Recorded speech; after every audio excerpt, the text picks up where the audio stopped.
Well, we are live now. Welcome to the weekly show of Classroom Without Walls, using technology to reimagine education. My name is I'm the host of this weekly show. I created this show because I believe our society has changed a lot. Social media and technology play a huge role in our changing society. As educators, we need to change how we teach and how we interact with our students. On this show, I interview leading professionals and educators like Don Wetrick regarding topics related to social media, education, technology, change, and disruption. If you are new to the show, thank you so much for being here. If you are watching this on replay, hi, future people. And if you are a regular attendee of the show, you know how much I love and I appreciate your support. Today, I am super pumped and honored that I have Don Wetrick join us as our guest of honor. Don has a long title. He is an educator, he's an innovator, disruptor, CEO, author, podcaster, and international speaker and presenter. He teaches an innovation and open source learning class at Noblesville High School. And he's the author of Pure Genius, the founder CEO of StartEdUp, and the host of StartEdUp podcast, where he interviewed lots of amazing students, practitioners, educators, and famous people like Gary Vee, James Altucher, Tim Ferriss, and so many other amazing people. Don, I'm so honored you are here today, and I can't wait to discuss with you about education and innovation, something that is very close to my heart. And welcome to the show. Thank you. I'm going to try to match your enthusiasm today. Oh, I'm just like super excited. And we already have someone here, David, Julie, Zala, Shval, Natasha, Des, Alberto. Oh, thank you so much, everyone, for being here. If you can tell us where you are joining us from in the comment section, and if you can give us a share, that would be really great. Thank you so much. And do you want to add anything to my introduction? My brief introduction.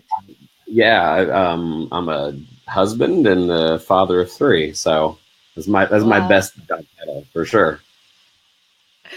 We were just having some small talk before we went live, and Don shared with me he teaches like 4 or 5 classes a semester. He has like 3 children. I was like, how can you do so much? But anyway, I'm sure we're going to learn a lot from you. So I'm just going to get started here. You have been teaching your innovation and open source learning class for 6+ years. So can you tell us more about this course and how you teach it? And if you have any memorable stories from your student that you want to share with us. Yeah, I think to explain it, also I have to explain how we started it. So years ago, I watched Daniel Pink's TED Talk on mastery, autonomy, and purpose. And I thought, boy, that sounds a lot like what school could be. You know, that people aren't really incentivized. They're not motivated by money. They're motivated by, mastery, autonomy, and purpose. And I was like, what would that look like in school? So I asked my principal if I could have that kind of class, and it ended up working out. And basically what the class is that, people have talked about Genius Hour 20% time. Well, that's the class. I mean, what we pursue is what they want to pursue. Like they look for opportunities. And I think that's one of the big awakenings we've had, is that a lot of students don't find opportunities. They just do what's in front of them. Sit down, shut up, and work on this has been pursued through education. And then so when you said, hey, what ideas do you have? What do you want to do? Too often our students go, I don't know, or I don't, whatever, or it's going to be on the test. And so we wanted to give them a spot where they could work on the things that they wanted to work on. But that was a hard thing, because so many of my good students, good on grade wise, they really struggled on what to work on. And I talked to, and that's the nice thing I have, is that, I have a title that I get to work with a lot of other educators, and I hear that all the time. Like, the number one problem with the genius hour or 20% time is a lot of times kids just don't know what to work on because they've never been offered the option or choice to do that. Yes, yes. That is amazing that you mentioned that, because my children are very young, like 3 and 6 years old. When I ask them, what do you want to do? They have so many like brilliant ideas. I want to do this, mommy. I want to be like that. And they change their ideas constantly. But then when you are thinking about our students, they are supposed to have even more ideas, but they are like, I don't know what to do. It is interesting to see how changes happen over time as a result of like schooling and education. Yeah, and the only thing that scares me is that change isn't coming fast enough. And I think that a lot of our students that are in college now, the world's been kind of cruel. Like a lot of people don't care now that you went to college. You know, people can care. They care about what you can do. So sometimes our kids go to college and they still don't really develop any skills. They memorize things. And the job market has changed dramatically. And where it's going to go in the next 5 years is even more scary. So change isn't coming fast enough. And we're doing our best to, promote what we do in our class. And then also, let me also say that, I don't think that my class is the be all end all. I think it's a part of a school day. I said time and time again, you cannot be innovative if you don't know how to read and write. You cannot be innovative if you don't know basic math. So I'm not saying a genius hour or an innovation class needs to replace all education. I'm not. But I do think that there needs to be at the high school level an innovation elective where they have that time in the day where they can create, they can produce and not just consume. Absolutely. I love it. And here's really great comment from my friend Zala. And she just resonating with you. And she noticed the same thing in her classes, that her students, they just don't know what to do or what is their passion. I remember you also mentioning this in your podcast, like many of the students, they don't even know what their passion is. And it is going to take some time to help them discover that, right? Yeah, it does. And I think that what's at times stifling to them is that they think that there's somehow going to be a bad grade on this, or if I don't know exactly what I'm going to do, will you grade me down? Because our students have not been encouraged to take risks at all. Yes. And David also mentioned a great point that students are not prepared for disruption and resilience. I'm sure we are going to talk more about disruption later.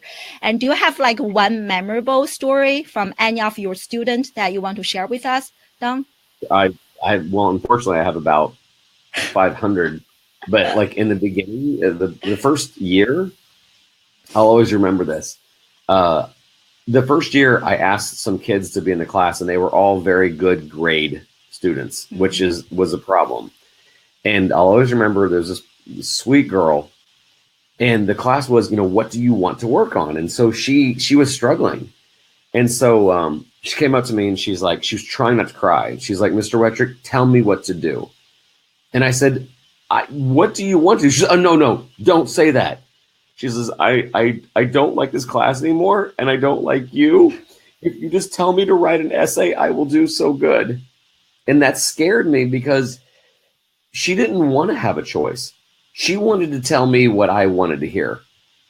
And I mean, like, that's also what awoke in me. Like, our students saw education as a hoop to jump through, not something to experience and enjoy.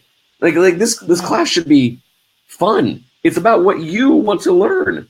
But most students up till this point are like, I don't want to learn anything. I want to tell you what you want to know so I can be done with this class and then get an A. That is such a great point. More education than that kind of mindset. That is such a great point. And not even, I think, in the education environment, but even in the corporate, employees, and even thinking about myself, over time, people have just become very passive. The engagement is very low. We don't want to voice our opinions. We only want to say things that are safe and want it to be heard by whoever is up and be above us. That is just like such a great point. And now let's transition to my next I heard a sound.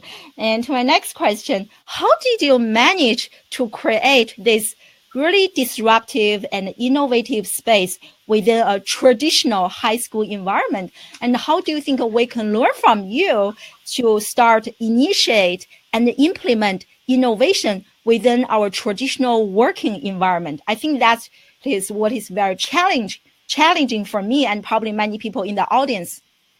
So if you don't mind sharing. Yeah, I mean, short answer is I decided to take some risks and then was willing to pay the consequences if it didn't work out. I'm lucky enough that I worked for a school that they were okay with this to begin with. But like working past this culture has been very difficult. I get a lot of teachers that say, I want to do this, but I can't. My superintendent won't let me, or my principal won't let me, or whatever. And then that's where I'm lucky. Like I have a superintendent and principal that support it. But that's one of the reasons why, and I hate to bring this up, is one of the reasons why I have a course coming out in January, because education is not moving fast enough. And more parents are deeply concerned. And the stats are all there. Like the world is moving to freelance. The world is moving to people that are working independently. How many times do we have our students look for opportunities and try to seize on opportunities and try to collaborate with people that isn't forced? It's like it doesn't hardly ever happen. So I think that getting schools to change, I know was part of your question, 10% of schools. And ironically enough, there's the schools in the middle. Like the really top end schools, they have the dreaded word, which is tradition, right? They don't need to change because all their kids go to top level colleges. And then you have the bottom rung where all they're focused on is whether they're going to pass the state qualifying test. And they're always worried about school violence, which I get it. You need a safe school. But like the bottom level is only compliance and the top level is only compliance to the test. So the ones I've seen in the middle are like more eager to take some risks, but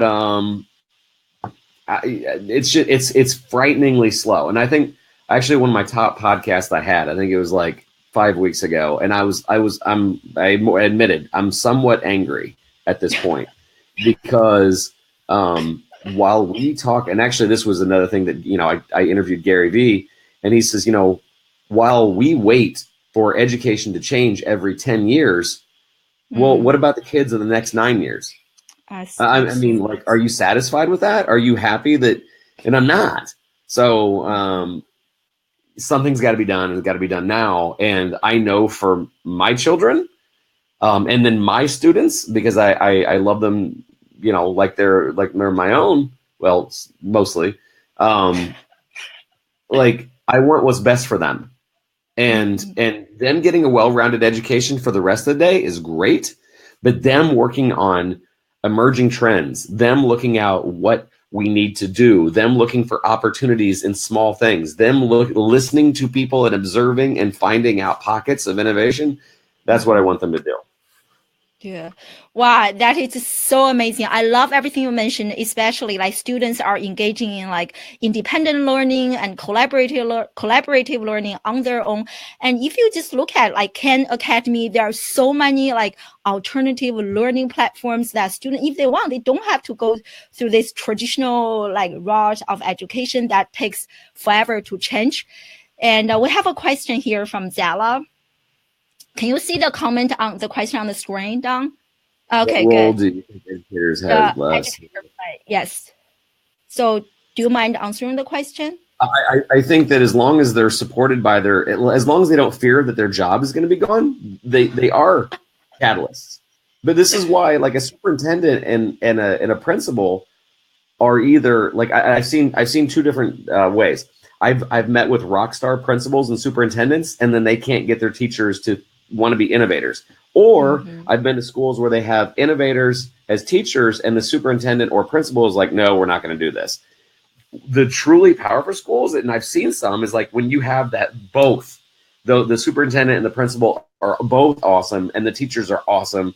And so, yeah, I mean, I think that educators are the catalyst for change if they're supported by good leadership, and the leaders at the schools aren't compliant based, and they back off the, oh my gosh, what if our state scores go down? Matter of fact, again, that episode was like, I should look it up, but like, I even put a challenge out to the superintendents, like, the next time you hear people complain, like, oh, you know, did your scores go down a little bit? Own it. Say yes.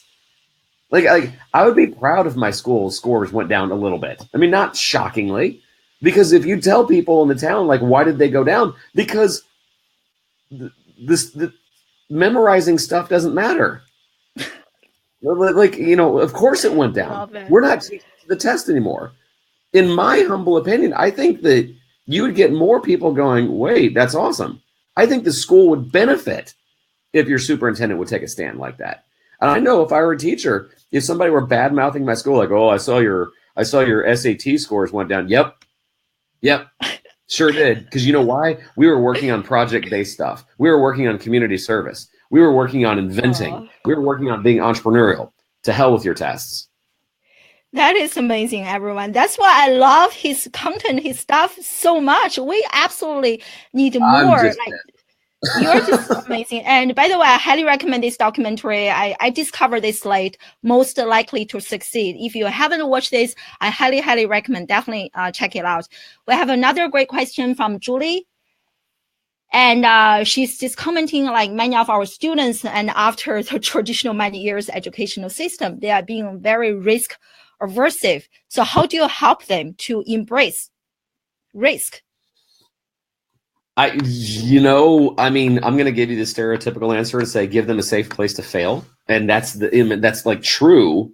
But I mean, sometimes, like, especially by the time they're in high school, like, they've been conditioned to say that school is going to be their savior.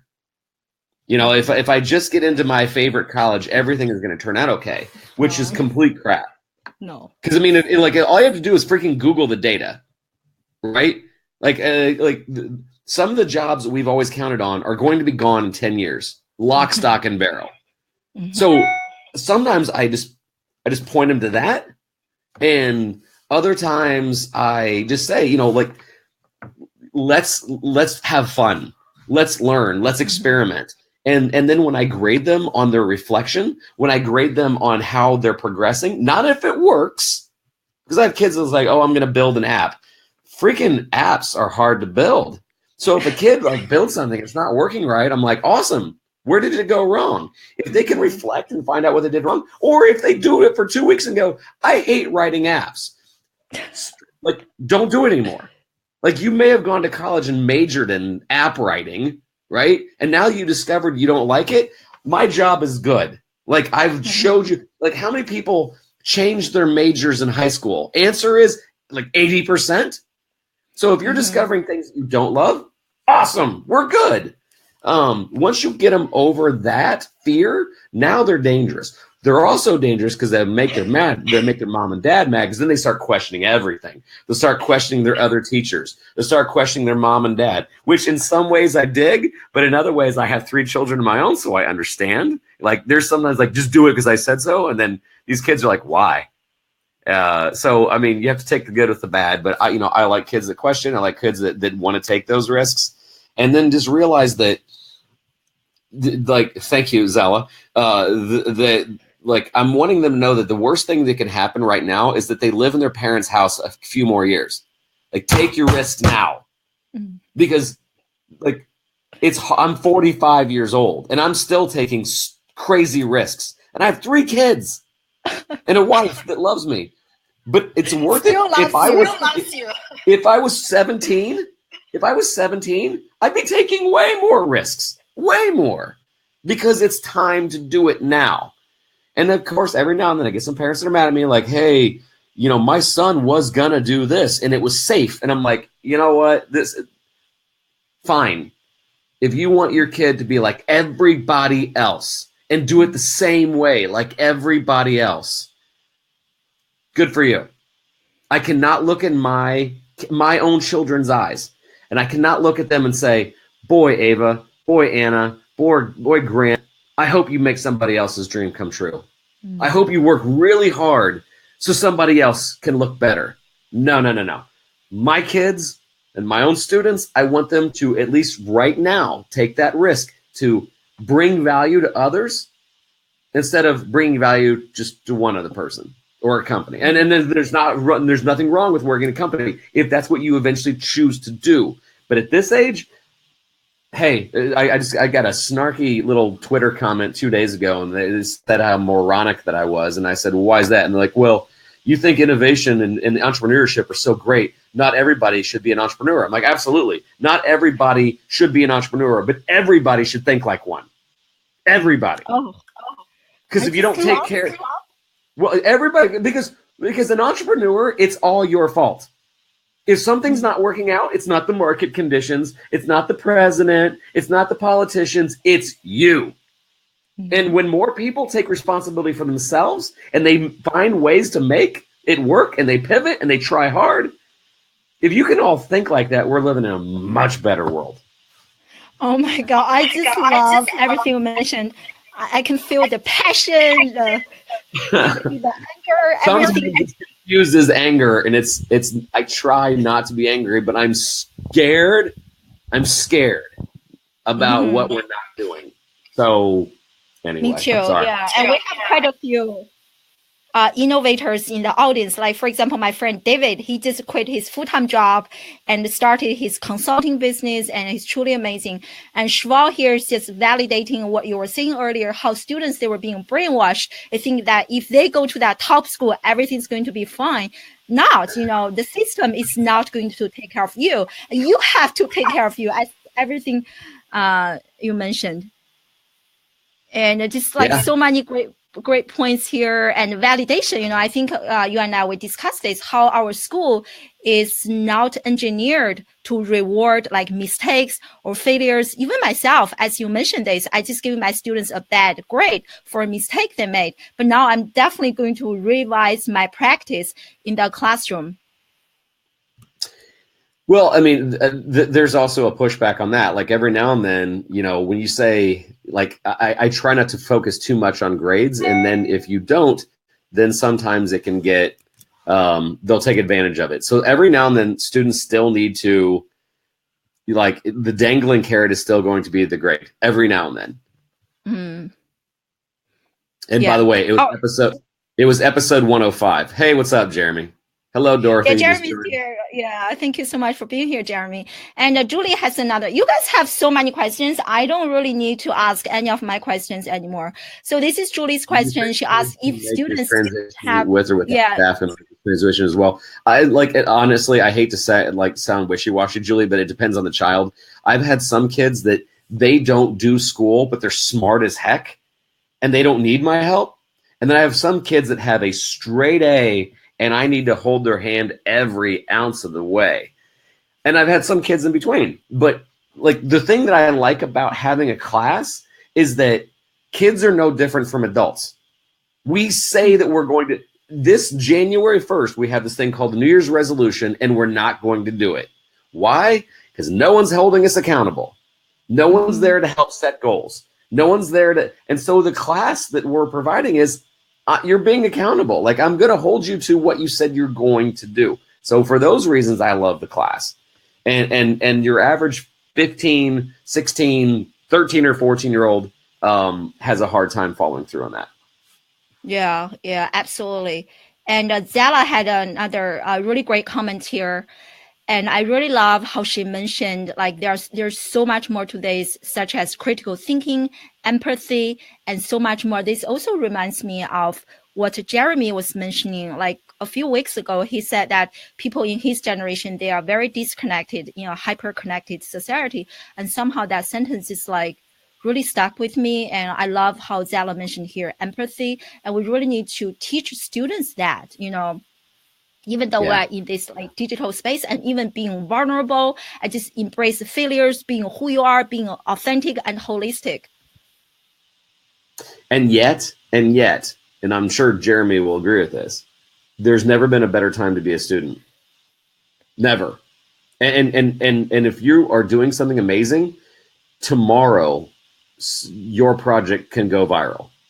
Like as one of the things that we really focus on in the class, and also the class that I have it coming out in January, is that our world consumes, and I want my people to produce. Like you love learning about these things, so you've created a show. Yes. That's different. You know, a lot of people like YouTube. Create your own YouTube channel. It's such a unique time that if my students are working on something worthy, I want to be their agent. I want to, like, that's one of the reasons why my Twitter following got so high, is that after a while, other teachers were like, hey, what is your student doing? What are you doing? And it's my job to promote them. And I want to promote them because of, I can set them up for success, hopefully. Yes, absolutely. I love this comment from Shwo. He's like proud to have 2 degrees and learned more and to eventually become an entrepreneur. That's very interesting. Yeah.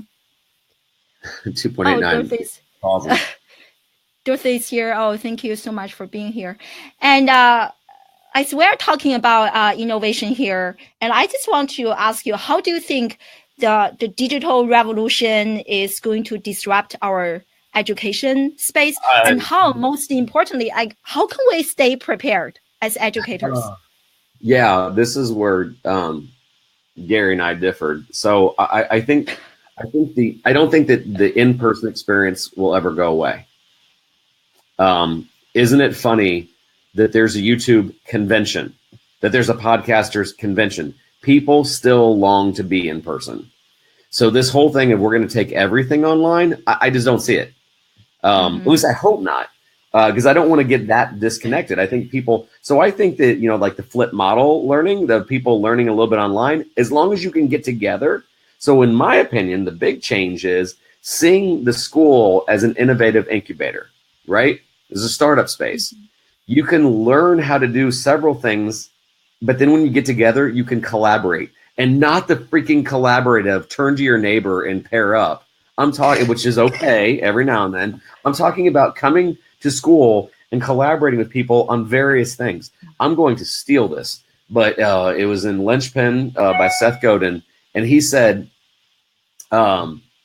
education can be boiled down to 2 things: solving interesting problems and leadership. And if you think about it, if you keep whittling away, it's true. So, I want a class like mine. I'm going to solve an interesting problem. Our mantra in our class are opportunities are everywhere. I don't care what it is. If you focus on something, if I just have a kid observe a street light, by the end of the hour, they're going to go, you know what we should do? Opportunities are everywhere. And I'm always trying to let them know that serving others first is always important. Yes, absolutely. And here's another question from Caleb. He's asking if private companies are going to sponsoring innovation classes. Yes. Matter of fact, Caleb, by the way, former student. Hello, Caleb. Oh, he was a former student in my middle school days. Which, by the way, he's also a producer. He has his own show. Really cool show. Oh, Caleb, you're going to kill me that I'm not off the top of my head. Remember, you can put it in the comments. But yes, Jeremy, WeWorks already has made announcements that WeWorks has a bunch of startup spaces in NYC and other big cities, and they want to start a school. I'm a little scared on how it might be handled, but we'll see. Am I up for sponsorship in my own innovation class? Yep, absolutely. Matter of fact, twice a year, I force my students to work like this. Like right now, they had to go find a struggling nonprofit and go help them. Not American Red Cross or United Way, a smaller nonprofit. And then at the second semester, I'll say, go out and work with a business and bring value to them. And that has been amazing. And I'm looking forward to that again this year. I love it. But yeah. I love it. So in some ways, it's a flip model, is that the company isn't sponsoring my students are sponsoring them. Yeah. Oh, wow. I really love this. You are massaging my brain right now. I love this. And just respect everyone's time. I know 30 minutes. Just one last question, because you interviewed so many famous high profile people on your podcast, such as Gary Vee, Tim Ferriss, and James Altucher. How did that happen? Don, can you please share with us? Luck. I mean, I think that, like, the people that you mentioned though are all in the entrepreneurial realm, and entrepreneurs were the first group to look at what I do and go, I see what you're doing. Like, they understand at a deep level. They understand. And I guess the longer answer is Daniel Pink. When I started this class, a lot of it was with Dan's blessing, and he got to collaborate with us a couple times. And just off of Dan's endorsement alone, other people were like, oh, well, if Daniel Pink's doing stuff with you, then maybe you aren't that stupid.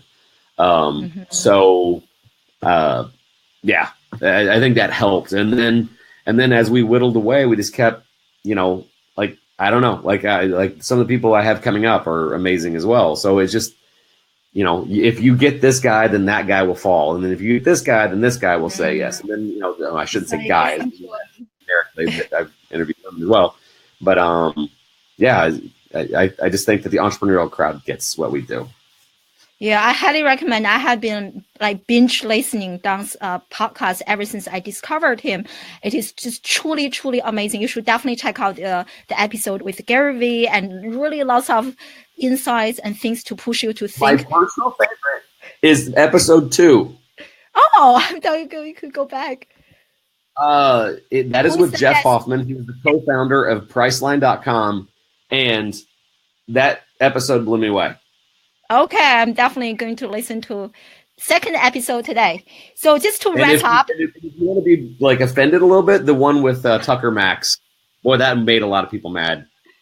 Do you remember the number of that episode? On Tucker Max, I'll have to look it up. Oh, it's okay. I can send it to you. Yeah, you can just comment later. Yeah. Just to wrap things up, what is one project you are super fired up right now? And how can we help you, like, in terms of sharing and help you, like, promoting the content or whatever you are super fired up right now? Yeah, I'm super fired up about a lot of things. But one of the most difficult and most ambitious is I have 2 students that are starting a school in Cape Coast, Ghana. And I'm not meaning like they're raising money to give to somebody. Like, one of them's moving there in 3 weeks. Wow. Yeah. He graduates early in December, or I should say 5 weeks. He's going to move. He's moving there because he believes that they're a school of innovation. And so we're building one in Africa. And so our class is going to be replicated in Cape Coast, Ghana. And 2 Lukes. So Luke Johnston is going to go to Cape Coast, and then doing a lot of heavy lifting is Luke Rex. And Luke has filed all the paperwork. They are a registered nonprofit. How many students do I know that have ever done that? I don't know of any. I'm sure it's been done, but like, they're doing it. And yeah, it's crazy. Like, when long story made short, it could happen because a former student and I went to Ghana 3 years ago, and we bought land hoping that maybe someday we could do something like this, and it didn't go anywhere. And 2 of my students met one of our contacts down there, and they just said, we're going to take it from here, and they're making it happen. They've already got the money secured. They've got some things in escrow. And like, that's impressive. That is very impressive. Just think about how many big people like us just sit in our room, like, complaining about not able to make any changes. But then at the same time, we're looking at young age students. That is truly impressive. Yeah. And finally, about taking risks now. I mean, exactly. Yes. One parting piece of advice, and how can we discover more about you? And then we'll say goodbye. One piece of advice. Just stay thirsty for life. This is Naveen Jain's quote, not mine. He's like, it's been said that you can lead the horse to water, but you can't make him drink. But you can make them thirsty. And I am a child, and I am thirsty all the time. I get bored. Oh, my favorite quote from my book, my dad said, I wasn't always in education. My first 3 years, I was not a teacher out of college. And I said, Dad, I'm going to go back and be a teacher. And my dad, who was in education his whole career, he says, Don, I don't care if you teach for the next 20 years. Don't teach 1 year 20 times. I love Make it. sure it's different. Reinvent yourself every year. And that has stuck with me. And then how can you find me? I mean, seriously, I'm pretty accessible on Twitter at Don Wettrick. And our Facebook page, facebook.com/StartEdUp. We do a lot of videos. There for a while I was making a video a day. And now that they're on their own projects and there's not as many updates, I'm making about one a week. So check that out. I think you'll like it. Because I mean, I don't want to sit there and BS people and say we're doing these things and then we're not. Because I think a lot of people say that they're doing things and they're not. Check out what we're doing. I absolutely love your Facebook page, how you are documenting this learning journey and how you even invite former students to come back to critique your own class. Oh, I was like, wow, that is brave. And I really love it. And thank you so much for such an amazing interview, Don. And everyone, you have to follow him and check out his public page on Facebook and podcast and follow Don on Twitter. He's truly amazing. He is going to massage your brain, just like how he has been massaging my brain for the past half an hour. Thank you so much, everyone, for being here in the audience. Next week, we have someone from Adobe coming to the show. So definitely same location, same time, and I hope to see you again. Thank you so much. Bye. See ya.